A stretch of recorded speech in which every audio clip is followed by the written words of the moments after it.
ஜெபித்து விட்டு ஆண்டவருடைய வசனத்துல போலாம். ஆண்டவரே, இந்த கொடுத்த நல்ல காலை வேலைக்காக ஸ்தோத்திரம் சுவாமி. இந்த நேரத்துல கூட ராஜா, நம்ம 119வது சங்கீதத்தை தியானம் பண்ணும் பொழுது சுவாமி, இந்த தேவையான கிருபையை கொடுங்க. இந்த வசனத்தின் மூலமா என்ன காரியங்களை நீங்க கற்றுக்கொள்ள விரும்புறீங்களோ, கற்றுக் கொடுக்க விரும்புறீங்களோ, அந்த காரியத்தை கற்றுக்கொள்ளும்படியாக, வார்த்தையின்படி நடக்கும்படியாக, வாழ்க்கையை அமைத்துக் கொள்ளும்படியாக கிருபை கொடுங்க. ஆசீர்வதிங்க. இயேசுவின் மூலம் ஜெபிக்கிறேன் நல்ல பிதாவே, ஆமென். 119வது சங்கீதம் வந்து பைபிள்லயே லாங்கஸ்ட் சாப்டர். ஒரு பெரியதான ஒரு அதிகாரம். 176 வசனம் இதுல இருக்கு. இது யார் எழுதினதுன்னு தெரியல. நிறைய பேர் தாவீது தான் எழுதியிருப்பாங்க அப்படின்னு சொல்றாங்க. தாவீது இல்லைன்னா எஸ்ரா. ஆனா இது வந்து பாத்தீங்கன்னா ஒரே வட்டி எழுதினது இல்லை. நிறைய வட்டி வேற வேற டைம்ல எழுதின காரியத்தை ஒரு கம்பைல் பண்ணி இந்த 119வது சங்கீதத்தை இது பண்ணி, இது எப்படி கம்பைல் பண்ணியிருக்காங்கன்னா, ஹீப்ரூ பாஷையில பாத்தீங்கன்னா அதுல வந்து 28 எழுத்து இருக்கு. ஏபிசிடி. அதே மாதிரி ஹீப்ரூல ஆல்பபெட்ஸ் வந்து 22 எழுத்து. இந்த சங்கீதம் 119வது அதிகாரத்தை நம்ம பார்க்கும் பொழுது இதுல கூட 28 ஒரு தலைப்பு இருக்கும். ஒரு பகுதி 22 தலைப்புல எல்லா ஒரு தலைப்பு கீழே 8 வசனம் இருக்கும். இப்ப 119வது அதிகாரம் இன்னைக்கு நம்ம பார்க்கும் பொழுது ஃபர்ஸ்ட் பகுதியில வந்து அந்த ஏ அப்படின்ற இருக்கிற பகுதியில வந்து 8 வசனம் இருக்கும். அதே மாதிரி 2வது பகுதியில 8 வசனம். ஒரு பகுதியிலும் 8 வசனம் இருக்கும். இது வந்து எதுக்கு இப்படி பண்ணியிருக்கிறாங்கன்னா, அது வந்து அவங்களுக்கு மெமரைஸ் பண்ண. அந்த காலத்துல வந்து யூதர்கள்லாம் என்ன பண்ணாங்க, இந்த சங்கீதத்தை எடுத்து பாடலா பாடுவாங்க.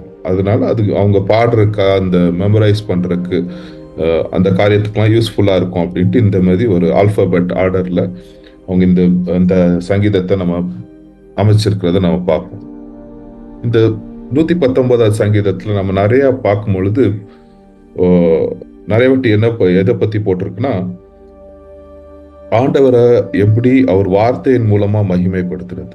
ஆண்டவருடைய வார்த்தையை பத்தி நிறைய போட்டிருக்கு. இப்ப ஆல்மோஸ்ட் எல்லா வசனத்திலையும் ஆண்டவருடைய வசனத்தை பத்தி ஏதாவது ஒரு மென்ஷன் பண்ணியிருப்பாங்க. எல்லா வசனத்திலையும் அது வேற மாதிரி இருக்கும். ஒரு வார்த்தை இல்லைன்னா ஒரு கற்பனை, வேதம், நியமம், அதே மாதிரி வேற வேர்ட்ஸ்ல என்ன பண்ணிடும், ஆண்டவருடைய வார்த்தைய எல்லா வசனமும் குறிக்கும். இந்த யார் இதை எழுதினாங்களோ அவங்க வந்து வசனத்தின் மூலியமா நமக்கு தெரியும், அவர் வந்து ஆண்டவரை வந்து ரொம்ப நேசிச்சு அவர் ஆண்டவருடைய வார்த்தையை கூட நேசிக்கிறவரா இருந்திருக்கிறார். அதனாலதான் இவ்வளோ ஆழமா நிறைய காரியங்களை வசனத்தின்படி அவரு எழுதியிருக்கிறார். நம்ம கூட நம்ம வாழ்க்கையில் ஆண்டவரை தேடும் போது, ஆண்டவருடைய வார்த்தைக்கு நம்ம கனம் கொடுக்கும் பொழுது, அந்த தீர்மானம் பண்ணும் பொழுது, இதே மாதிரி இந்த சங்கீதக்காரன் எப்படி எழுதியிருக்கிறாரோ அதே மாதிரி நம்மளும் தீர்மானம் செய்யற இந்த அதிகாரம் வந்து நம்மளுக்கு ரொம்ப உபயோகமா இருக்கும். ஸ்பர்ஜன் அப்படின்னு ஒருத்தர் இருக்கிறார், அந்த இங்கிலாந்துல ஒரு ப்ரீச்சர். அவர் வந்து சங்கீதத்துல ஒரு வசனமும் எடுத்து என்ன பண்ணுவார், பெரிய பெரிய பேசேஜா எழுதியிருப்பார். அவ்வளோ ஒரு ஆழமா என்ன பண்ணலாம், இந்த காரியங்களை, அவ்வளோ காரியங்கள் இந்த சங்கீதத்துல பார்க்க முடியும். தாமஸ் மேண்டன் அப்படின்னு ஒருத்தர், அவர் என்ன பண்ணிருக்கோம், 1677 பேஜ் என்ன பண்ணி ஒரு கமெண்ட்ரி மாதிரி வெறும் இந்த சங்கீதம் 119வது அதிகாரத்துல வச்சு எழுதியிருக்காரு. அப்பனா எவ்வளவு விஷயங்கள் நம்ம வந்து அதை தியானிக்கும் பொழுது, ஆண்டவருடைய வசனத்தை தியானிக்கும் பொழுது 119வது அதிகாரத்துல நம்மளுக்கு கிடைக்கும். இப்ப நம்ம வந்து இந்த 4 பகுதியா என்ன பண்ணி இந்த வசனத்தை படிக்கலாம். இன்னைக்கு 1ல இருந்து 16 வரைக்கும். 1ல இருந்து 3வது வசனம் நம்ம பார்க்கும்போது, 1வது வசனத்துல இருந்து இங்க பாக்கியவான் அப்படின்னு பாக்கியவான்கள் யாரு அப்படின்னு போட்டிருக்கு. 1வது வசனம் 2வது வசனத்துல பாக்கியவான்கள் யாரு, ஆண்டவரையும் ஆண்டவருடைய வசனத்தை நேசிக்கிறவருக்கும் பாக்கியவான். இங்க அந்த வசனம் படிச்சோம்னா, கர்த்தரின் வேதத்தின்படி நடக்கிற உத்தம மார்க்கத்தார் பாக்கியவான்கள். கர்த்தரின் வேதத்தின்படி நடக்கிறவர் பாக்கியவான்கள். அவரின் சாட்சிகளை கை கொண்டு அவரை முழு இருதயத்தோடு தேடுபவர்கள் பாக்கியவான்கள். கர்த்தருடைய வார்த்தையின்படி நடக்கிறவர்கள், கர்த்தரை முழு இருதயத்தோடு தேடுறவர்கள். இவங்க 2 பேரும் என்னதான் பாக்கியவான்கள் அப்படின்னு நம்ம பார்க்கணும். ஆண்டவருடைய வசனம் வந்து நம்மளுக்கு ஒரு வெளிச்சமா, இன்னும் இந்த பூமியில நம்ம வாழும் பொழுது இருடடைஞ்ச பூமி, இன்னும் ஒரு இருடடைஞ்ச ஒரு ரூம்ல வந்து நம்ம நடந்து போனோம் அப்படின்னா நம்மளுக்கு வந்து வெளிச்சம் தேவை. அதே மாதிரி இந்த இருள் சூழ்ந்த ஒரு உலகத்துல நம்ம நடக்கணும் அப்படின்னா ஆண்டவருடைய வசனம் நம்மளுக்கு தேவை. இல்லைன்னா நம்ம எங்க போறோம், என்ன எதுக்காக வாழ்றோம், எதுவுமே ஒரு பர்பஸ் இல்லாம நம்ம வாழ்க்கை என்ன பண்ண ஒரு போய் எங்கேயாவது என்ன பண்ணு நம்ம நாசமா முடிச்சிடும் நம்ம வாழ்க்கை. ஆனா ஆண்டவருடைய வசனம் நம்ம வாழ்க்கையில இருக்கும் பொழுது அது என்ன பண்ணும், கரெக்டான பாத்துக்கு வந்து நம்மள கைட் பண்ணி எடுத்துட்டு போவோம். இங்க நம்ம ஆண்டவருடைய வசனத்தின் பிரகாரம் நடக்கும் பொழுது இங்க என்ன போட்டிருக்கு, நம்ம வந்து பாக்கியவான்கள். பாக்கியவான்கள் இங்க அப்புறம் ஆண்டவரை தேடுறது எப்படி போட்டிருக்குன்னா ஹோல் ஹார்ட்டட்லி அப்படின்னா அவர் முழு இருதயத்தோடு நம்ம ஆண்டவரை தேடும் பொழுது கண்டடைவீர்கள். என்னை வந்து முழு இருதயத்தோடு தேடும் போது கண்டடைவீர்கள். எரேமியா 29:13 வசனத்துல நம்ம படிக்கிறோம். ஆண்டவரோடது தேடுறது வந்து ஒரு மனுஷன் வந்து தேடும் பொழுது ஆண்டவருடைய வசனம் வந்து ஆட்டோமேட்டிக்கா என்ன பண்ணும், அவன் தேடும். ஆண்டவரை நேசிக்கும் பொழுது ஆண்டவருடைய வசனத்தை கூட அவன் நேசிக்கும். நிறைய நேரம் வந்து ஆண்டவருடைய வசனம் நம்ம இருதயத்துல இல்லைன்னா, ஆண்டவருடைய வசனத்தை நம்ம தேடலன்னா, அறிஞ்சிக்கலன்னா, அதுக்கு முக்கியத்துவம் கொடுக்கலாம்னா என்ன ஆகும்னா நம்ம ப்ரேயர் லைஃப் வந்து இல்லைன்னா நம்ம ஒர்ஷிப் பண்றது இல்லை ஃபாஸ்டிங் நம்ம மினிஸ்ட்ரி பண்றது எல்லாமே வேற நோக்கத்துல போறதுக்கு நிறைய சான்ஸ் இருக்கு. ஆண்டவருடைய வசனம் வந்து ஒரு ட்ராக்ல என்ன பண்ணிருக்கும், நம்மள வச்சிருக்கும்.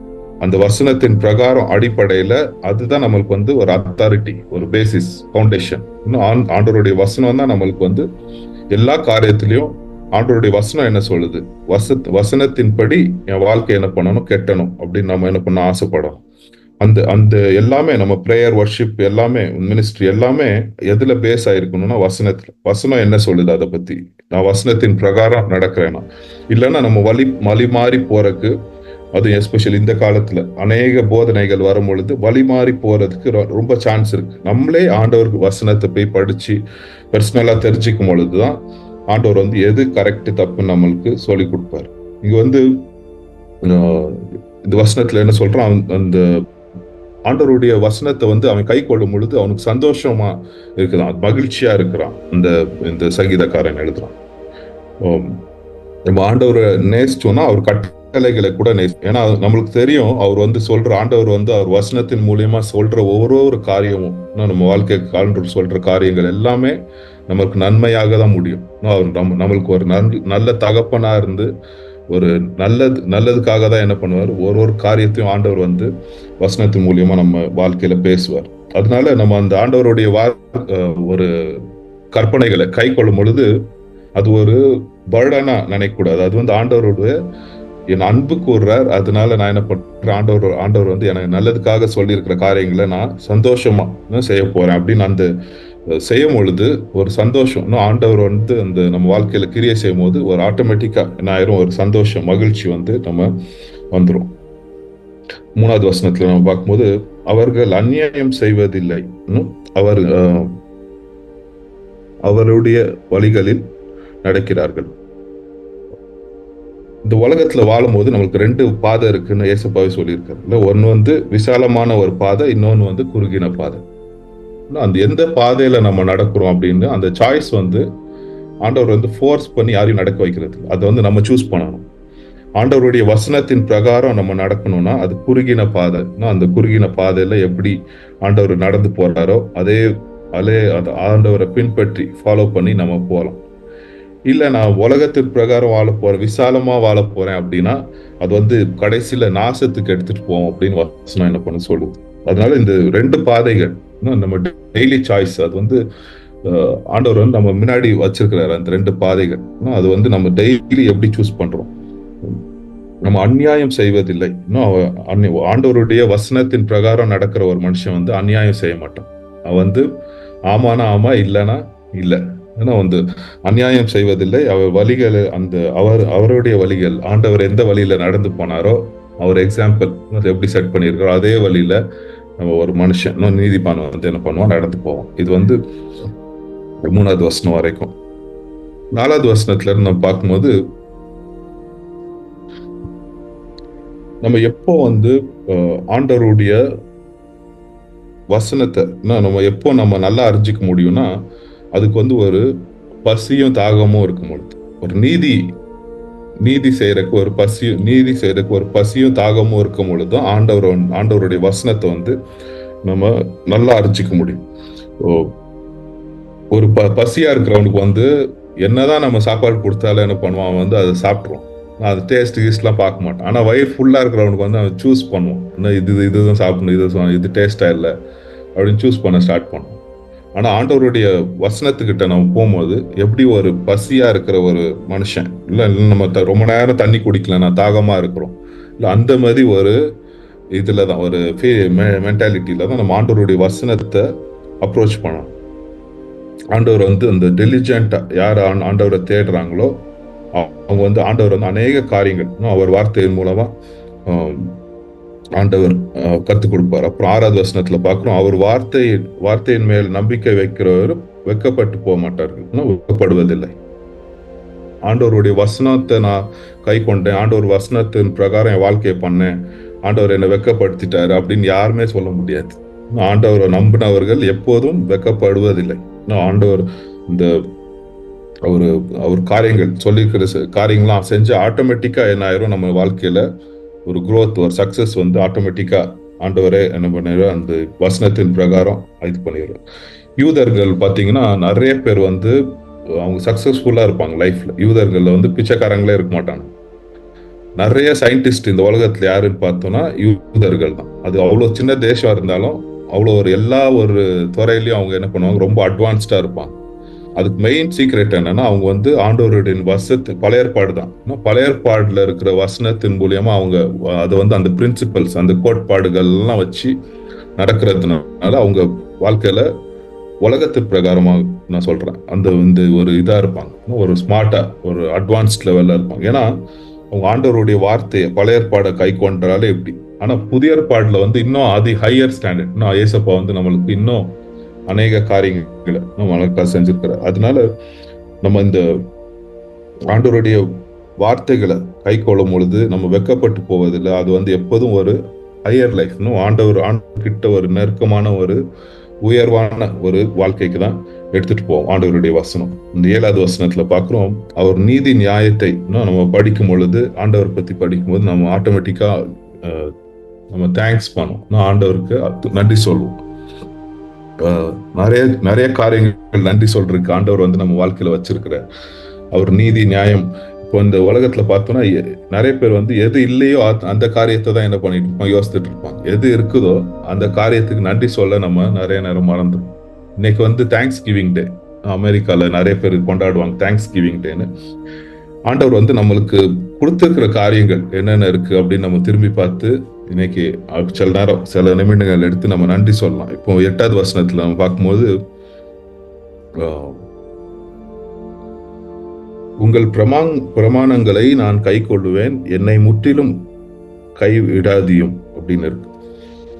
ஆண்டவர் வந்து எப்போதுமே ஒரு மனுஷனை முற்றிலும் என்ன பண்ண மாட்டார், கைவிட மாட்டார். அவன் மனுஷன் வந்து நினைக்கலாம் நான் வந்து ஆண்டவர் வந்து என்னை கைவிட்டுட்டார், ஆனா ஆண்டவர் வந்து முற்றிலும் கைவிட மாட்டார். தாவீது அப்புறம் சவுல் நம்ம பார்க்கும்பொழுது, சவுல் என்ன நினைச்சா, ஆண்டவர் வந்து என்ன ஃபுல்லா கைவிட்டுட்டாரு அப்படின்ட்டு அந்த இதுல போனோம். ஆனா தாவீது வந்து ஆண்டவர் என்ன கைவிடல. அதே இது நம்ம பேதுரு அப்புறம் யூதாஸ் இதுலயும் பார்க்கலாம். பேதுரு என்ன நினைச்சா, ஆண்டவர் கைவிட்டுட்டாருன்னு நினைச்சாரு, ஆனா அந்த ஒரு நம்பிக்கை அவருக்கு. ஆனா யூதாஸ் வந்து ஆண்டவர் என்ன வந்து ஃபுல்லா கைவிட்டுட்டாரு அப்படின்னு அந்த இதுல சூசைட் பண்ணிடுறோம். முற்றிலும் ஆண்டவர் வந்து யாரையுமே கைவிட மாட்டார். அந்த ஆண்டவர் வந்து எப்போதுமே எல்லாரும் என்ன பண்ணணும், மனம் திரும்பி அவர்கிட்ட வரணும் அப்படின்னு ஆசைப்படுறாரு. இங்க வந்து என்னை கைவிட்டுறாதீங்க அப்படின்னு என்ன பண்றேன் இந்த சங்கீதக்காரன் சொல்றான். ஓகே, 9வது வசனத்துல இருந்து பார்க்கும்போது 9ல இருந்து 12 ரொம்ப முக்கியமான ரொம்ப ஃபேமஸான வசனம். 9வது வசனம், வாலிபன் தன் வலியை எதினால் சுத்தம் பண்ணுவான், உமது வசனத்தின்படி தன்னை காத்து கொள்கிறதுனாலே. இப்போ இந்த ஜெனரேஷன்ல பார்த்தோம்னா எஸ்பெஷலி யங்ஸ்டர்ஸ்க்கு வந்து நிறைய டெம்ப்டேஷன் இல்லையா, இந்த மொபைல் போன் டெக்னாலஜி இன்டர்நெட்லாம் இருக்கிறதுனால நிறைய டெம்ப்டேஷன், நிறைய பாவம் செய்யறதுக்கு நிறைய ஆப்பர்ச்சுனிட்டிஸ். ஃபர்ஸ்ட்லாம் அப்படி இல்லை. ஆனா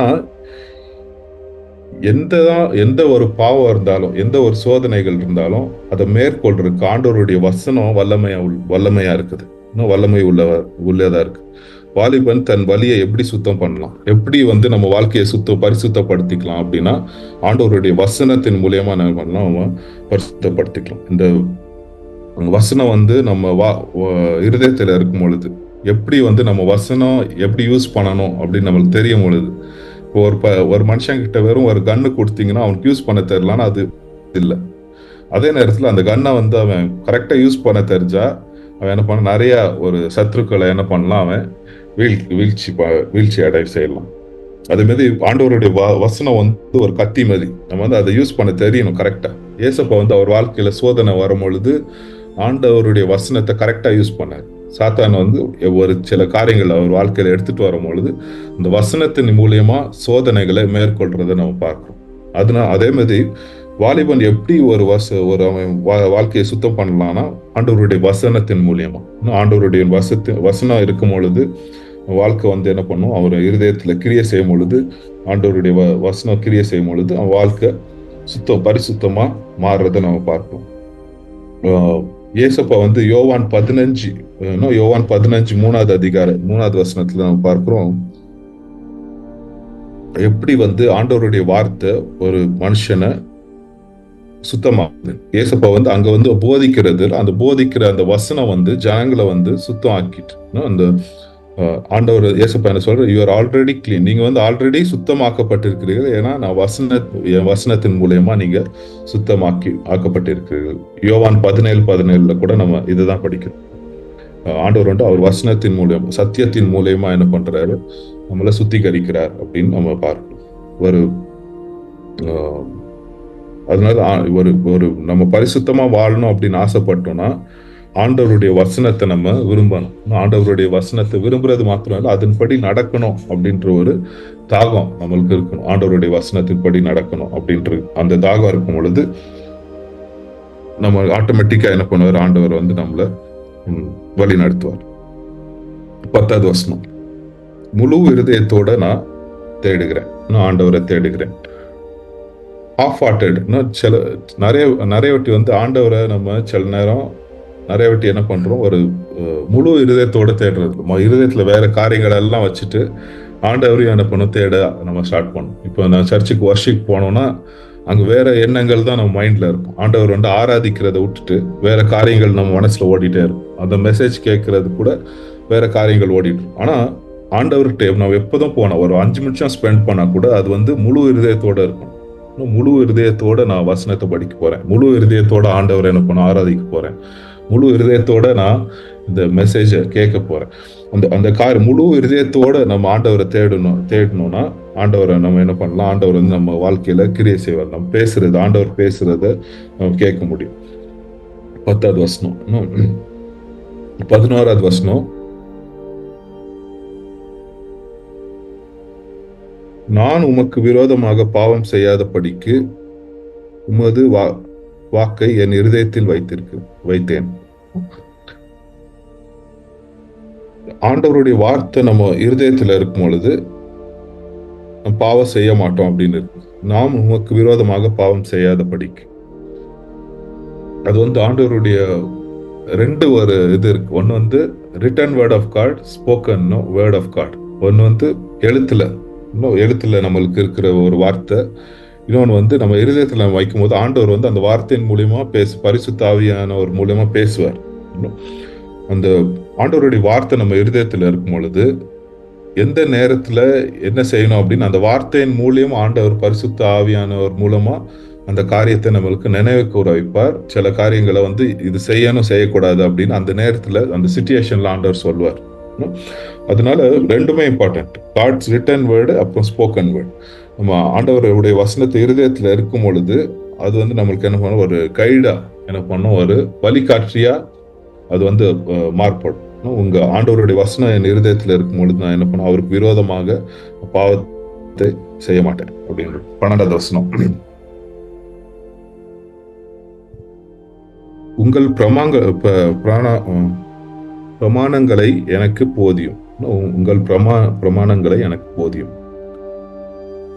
நம்ம ஆண்டவர்கிட்ட வந்து வசனம் படிக்கும் பொழுது இருக்கட்டும், நிறைய நேரம் ஜெபிக்கும் பொழுது இருக்கட்டும், ஆண்டவரே நீங்க எனக்கு என்ன பண்ணுங்க, டீச் பண்ணுங்க அப்படின்னு அந்த டீச்சபிள் ஸ்பிரிட் நம்மளுக்கு இருக்கும். ஆண்டவரே ஒரு ஸ்டூடெண்ட் ஸ்பிரிட் இருக்கும் எப்போதுமே.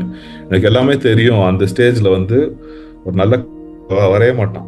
எனக்கு ஒரு தெரியல ஆண்டவரே எனக்கு சொல்லி கொடுங்க, அந்த ஸ்டேஜ்ல தான் எப்போதும் இருக்கும். இந்த ஒரு காரியம் வந்து இந்த இந்த காரியம் இப்படி நடந்துட்டு இருக்கு, இப்படி பண்ணலாமா இப்படி பண்ணக்கூடாதா எனக்கு தெரியல ஆண்டவரே. அந்த டீச்சபிள் ஸ்பிரிட், அந்த ஆண்டவர் ஒரு நல்ல போதகர். அவர் என்ன பண்ணுவாரு, நம்மளுக்கு போதிப்பார். அந்த அந்த வசனத்தின் மூலியமா நம்ம சிச்சுவேஷன், நம்மளுக்கு அந்த சூழ்நிலைக்கு தகுந்த மாதிரி சில மெசேஜை வச்சோ, சில ஆட்களை வச்சோ, வசனத்தின் மூலியமோ, ஆவியானவர் மூலியமோ என்ன பண்ணுவார், அது டீச் பண்ணுவார். அது அந்த டீச் பண்ணுங்க ஆண்டவரே அப்படின்னு நம்ம என்ன பண்ணணும், கேட்கணும். நானே எல்லாத்தையும் பார்த்துக்குவேன், எனக்கு தெரியும் எல்லாம் அப்படின்னு அந்த மைண்ட்ல இருந்தா ஆண்டவர் பேசுறது வந்து நம்மளுக்கு அந்த சத்தம் கேட்காம போயிடும். அதனாலதான் எல்லா காரியத்திலயும் ஆண்டவரே எனக்கு தெரியல, நீங்க டீச் பண்ணுங்க. அந்த டீச்சபிள் ஹார்ட் இருந்துச்சுன்னா ஆண்டவர் வந்து ஒரு நல்லா போதிப்பார். 12வது வசனம் லாஸ்டா 13 இருந்து 16 வரைக்கும் பார்க்கும்பொழுது, உமது நியாய தீர்ப்பு